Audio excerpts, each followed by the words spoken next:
Hi friends, ఈరోజు కాకరకాయ fry చేసుకుందాం. చాలా బాగుంటుంది. ఒక 500 గ్రాముల కాకరకాయ తీసుకోవాలి. ఒక పెద్ద ఉల్లిపాయ తీసుకొని చిన్న ముక్కలు కోసుకోవాలి.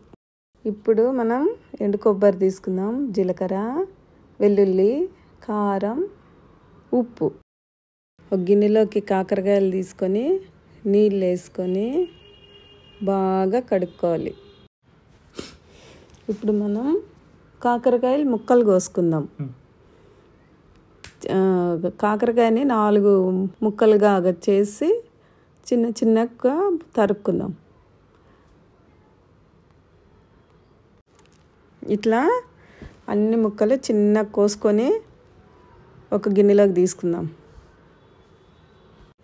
కట్ చేసిన ముక్కల్లోకి కొంచెం పసుపు, ఉప్పు, కొంచెం పెరుగు 3 వేసి మంచిగా కలుపుకోవాలి.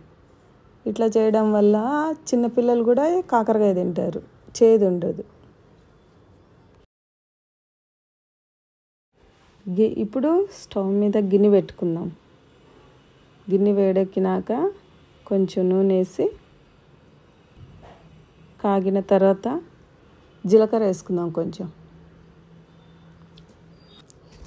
జీలకర్ర వేసుకొని పక్కన పెట్టుకున్న కాకరకాయ మిశ్రమం గట్టిగా పిండి అందులో వేసుకోవాలి, నూనెలో వేసుకోవాలి.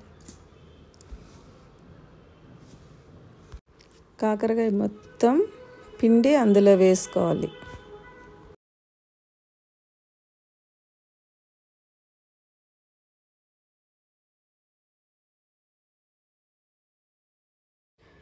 అందులో వేసుకొని బాగా కలుపుకోవాలి.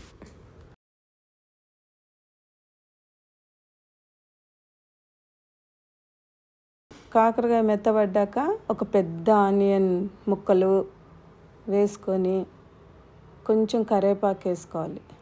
వేసుకొని వేయించుకోవాలి.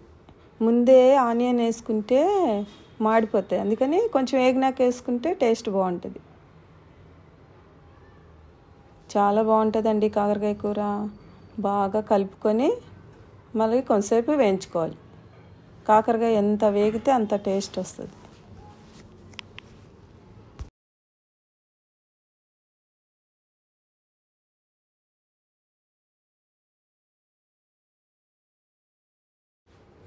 ఇప్పుడు కాకరకాయ ఫ్రైలోకి పొడికి ఇంగ్రీడియంట్స్ తీసుకున్నాం కదండి, అవి పొడి చేసుకుందాం. కొబ్బరి, వెల్లుల్లి, జీలకర్ర, కారము, ఉప్పు వేసి గ్రైండ్ చేసుకుందాం. గ్రైండ్ చేసుకొని పక్కన పెట్టుకుందాం. ఇప్పుడు కాకరకాయలు చూసుకుందాం. బాగా వేగిపోయినాయి కదా. ఇట్లా ఎర్రగా వేగాక కారప్పొడి, మనం గ్రైండ్ చేసుకున్న కారప్పొడి వేసి మంచిగా కలిపి,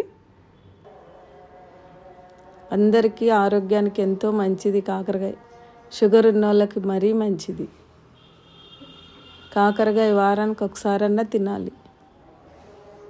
కానీ టేస్ట్ సూపర్ ఉంటుందండి ఇలా చేసుకుంటే.